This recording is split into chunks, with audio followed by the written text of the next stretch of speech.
मैं आज के इस अवसर पर आप सबका स्वागत करता हूं और ये बहुत खुशी की बात है कि आज जो है चतुर्थ कृषि रोड मैप की शुरुआत हो रही है। और सबसे पहले मैं महामहिम राष्ट्रपति श्रीमती द्रौपदी मुर्मू जी का अभिनंदन करता हूं, उनका स्वागत करता हूं और इनसे हमने अनुरोध किया, उन्होंने उसे स्वीकार किया और यहां आज उपस्थित हुई। तो ये बड़ी खुशी की बात है और ये बहुत खुशी है कि प्रथम राष्ट्रपति की भूमि पर, ये भूमि किसकी है? आप राष्ट्रपति के रूप में आई हैं तो इस देश के जो प्रथम राष्ट्रपति हैं उनकी ये भूमि है और उसी भूमि पर आप आई, तो बड़ी खुशी की बात है। आप चतुर्थ कृषि रोड मैप का लॉन्च करने के लिए आई हैं। हम सभी बिहार वासियों के लिए सौभाग्य की बात है कि पूर्व में द्वितीय कृषि रोड मैप का जो लॉन्चिंग किया गया उसके लिए भी हम लोगों ने तत्कालीन महामहिम राष्ट्रपति जी को आमंत्रित किया। श्रद्धेय प्रणब मुखर्जी जी वे आए और फिर तृतीय कृषि रोड मैप के लिए भी हमने उस समय के तत्कालीन महामहिम राष्ट्रपति श्री रामनाथ कोविंद साहब को आमंत्रित किया। वे सब पधारे थे, तो आपको पधारने का मौका मिला, आज बड़ी खुशी की बात है। और सबसे पहले हम लोगों ने 2008 में कृषि रोड मैप की शुरुआत की थी, 4 साल के लिए 2008 से 12, और उसमें इतना विकास हुआ कि धान, गेहूं, मक्का, आलू इस सब का उत्पादन बढ़ा, उसकी उत्पादकता बढ़ने लगी।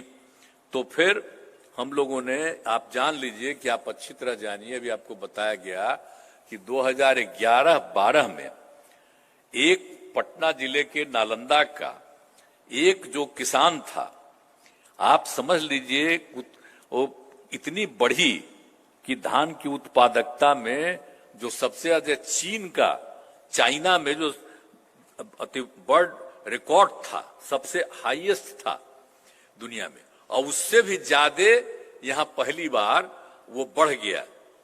तो इसीलिए 11-12 में उनको पुरस्कृत हुआ। तो पहली बार जब हम लोगों ने कृषि रोड मैप बनाया तो समझ लीजिए कि एक जगह पर कम से कम इतना ज्यादा उत्पादकता हुई कि उसको दुनिया भर में सबसे ज्यादा एक ने इसका उत्पादन किया और इसके लिए उसको पुरस्कृत किया गया। तो इसके लिए ये बड़ी खुशी की बात है। आलू की उत्पादकता भी वर्ल्ड रिकॉर्ड बनाया, तो ये सब हुआ। अब इसीलिए इसके बाद हम लोगों ने 2012-17 में दूसरा कृषि रोड मैप की हम लोगों ने स्थापना की। अब उसी में आप समझ लीजिए कितना हुआ, फसलों के साथ साथ फल, सब्जी, दूध, अंडा, मछली के उत्पादन बढ़ाने पर जोर दिया गया, ये सब कुछ हुआ।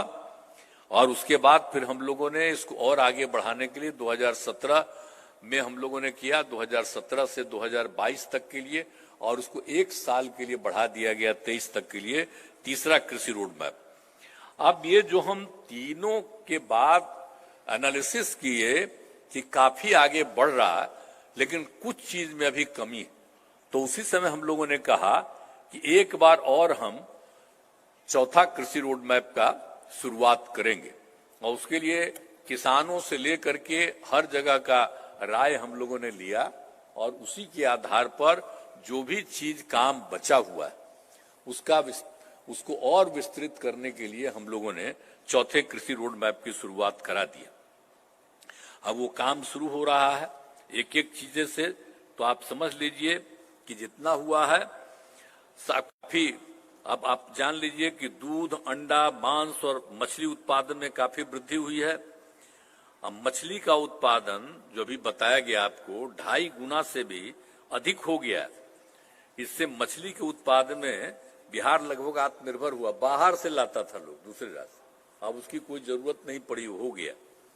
और राज्य को चावल, गेहूं, मक्का के उत्पादन एवं उत्पादकता में उल्लेखनीय उपलब्धि से केंद्र सरकार से 5 कृषि कर्पण पुरस्कार मिला है।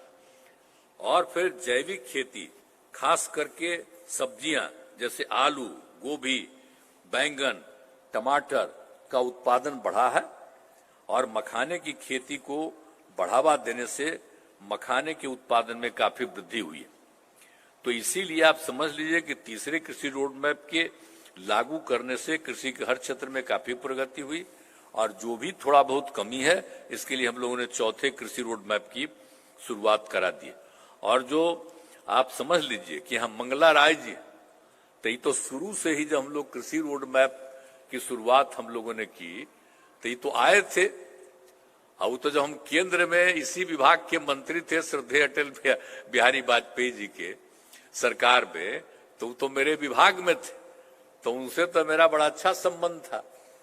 अब वो तब चीफ हो गए, तब उसके बाद जब डीजी बन गए तो हम यहाँ बुलाए और आए थे और फिर 2008 से कृषि रोड मैप के लिए हमने सलाह लिया और उस आदमी ने इसके लिए काम करना शुरू किया, सहायता किया और तब से हम उनको इंगेज किए हुए हैं।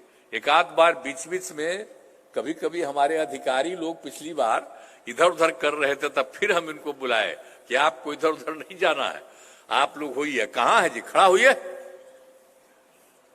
है खड़ा होइए, सब देखेंगे। देखिए यही है, इनका भी स्वागत करिए सब लोग, हम इन्हीं को लगाए हुए हैं। और आप जान लीजिए कि इन्हीं को हम लोगों ने पूरी की पूरी जिम्मेवारी दी है और मुख्यमंत्री के कृषि सलाहकार हैं, इनको इस रूप में अब हम यही कर दिए। अब इन्हीं को देखना है कि इस बार जो चौथा कृषि रोड मैप है ये पूरे तौर पर ये काम पूरा हो जाए। और इनके साथ इस बार कितनी बार मीटिंग हम किए, तो जहां कहीं भी कोई कमी है उस कमी को पूरा करने के लिए तब हम आग्रह करेंगे इनको कि अब आप भाई अब रहिए, आप तो रहने वाले हैं बगले में, नहीं यूपी के हैं। अब बिहार है यूपी में कोई फर्क है, अगले बगल न है। अभी हमारी आदरणीय राष्ट्रपति जी आई हुई हैं, श्रद्धेय द्रौपदी मुर्मू जी, तो इनका भी जो रजवा है तब बिहार वो तो एक न था। तो इसीलिए तो बड़ी खुशी की बात है कि आज आ गई हैं।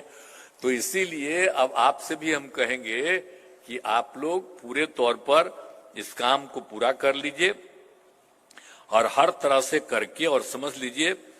और इसके लिए हम लोगों ने मंत्रिमंडल के द्वारा कि 5 साल में हम सारा काम पूरा करेंगे और उसके लिए हम लोगों ने 1,62,000 करोड़ रुपए की स्वीकृति प्रदान कर दी। अब बाकी जितने 12 विभाग हैं, हम सबसे यही उम्मीद करते हैं, मीटिंग करते रहते हैं कि भाई इस काम को बहुत तेजी से करिए। अब कोई चीज, अब किसानों को जितनी आमदनी हो रही है या कहीं कोई कमी है और कहीं बढ़ भी रहा है तो और चीजों का भी विस्तार करना है, तो ये सब लोगों को बताया जा रहा है। तो इसीलिए सब तरह से सब लोगों को कहा गया है और आप समझ रहे हैं कि हम लोग क्या क्या काम कर रहे हैं। अब खाली कृषि नहीं है, अब पशु के लिए भी तो सब व्यवस्था हम लोग करवा रहे हैं। तो सब आप समझिए कि हर 8-10 पंचायत के अंदर पशु अस्पताल का, ताकि जितने पशुआं हैं किसानों उस सब को किसी तरह की दिक्कत नहीं हो, उसका जांच भी हो और हर तरह से उसकी व्यवस्था की गई है। तो हर तरह से हम लोग कर रहे हैं एक एक काम। तो इसीलिए हम लोगों ने तो पूरे तौर पर पूर्व में किए गए डेडिकेटेड कृषि फीडर का, कृषि कन्वेंशन के कार्य को और विस्तार किया गया है ताकि बिजली से सिंचाई का खर्च और काफी कम पड़ता है। तो एक एक तरह का काम हम लोग करवा रहे हैं।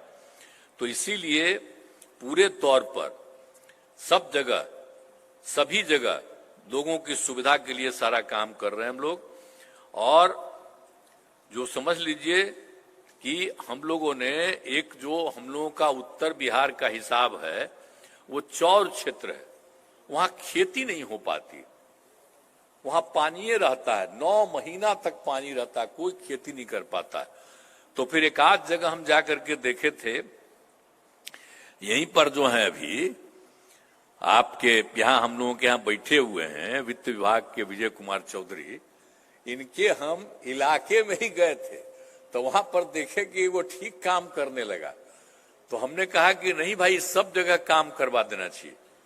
पूरे नॉर्थ बिहार में ये जितना भी जो है चौर क्षेत्र है वहां पर एकदम उसी के लिए हम जगह जगह जगह बहुत अच्छा काम करने लगा। हम कई जगहों पर भी देखें कि वो चौर क्षेत्र जो है उसके एक हिस्सा से वो और ज्यादा नीचे से निकाल लेता है उसको और गड्ढा करता है और दूसरे तरफ उसमें लगा देता है ऊपर। तो इसीलिए अब वो काम जो शुरू किया जा रहा है विकास के लिए अब 6 जिलों में योजनाएं शुरू हो गई हैं। तो सब जल जमाव रहता है और इसलिए चौर क्षेत्र में विकास के लिए तो हमने बताया आपको कि 6 जिलों में इसकी शुरुआत कर दी है और एक तरह से चौर क्षेत्र में गहरा करके तालाब लोग बनाते हैं और तालाब से निकली हुई मिट्टी को दूसरे भाग में डालकर भूमि को ऊंचा बना दिया जाता है। तो उसलिए कोई मछली पालन करे, कोई भी काम कर सकता है और लोग कर रहा है। तो बहुत अच्छे ढंग से ये भी काम हो रहा है कि वो जो बचा हुआ था हम लोगों के यहाँ करीब करीब ये पूरे उत्तर बिहार में 9 लाख हेक्टेयर जो चौर क्षेत्र का के चलते वो था। तो आप समझिए कि हम लोगों का जो है कृषि रोड मैप उसके अंतर्गत हम लोगों ने ये सब योजना बनाई है कि हर एक जगह, और अभी तो आप समझ लीजिए कि 6 जिला में शुरुआत हो गई है। अब इस बार तो यही कर देना है कि बाकी जितना जगह पर है यानी 9 लाख हेक्टेयर का जो चौर क्षेत्र है उन सभी जगह उसको ठीक कर दिया जाए ताकि जिनका भी है उनको इसका फायदा हो जाएगा। तो हर किसान की आमदनी बढ़ेगी। तो ये सब काम हम लोग करवा रहे हैं और इस बार का जो हम लोगों की इच्छा है कि हर तरह से पूरे तौर पर करने का पूरा हम लोग पूरा काम करवा रहे हैं। तो इसलिए चतुर्थ कृषि रोड मैप के क्रियान्वयन के बाद आगे किसानों को कृषि रोड मैप की आवश्यकता नहीं पड़ेगी। इसलिए इस बार जो हम लोग काम कर रहे हैं हम लोग चाहते हैं कि बहुत अच्छे ढंग से हो।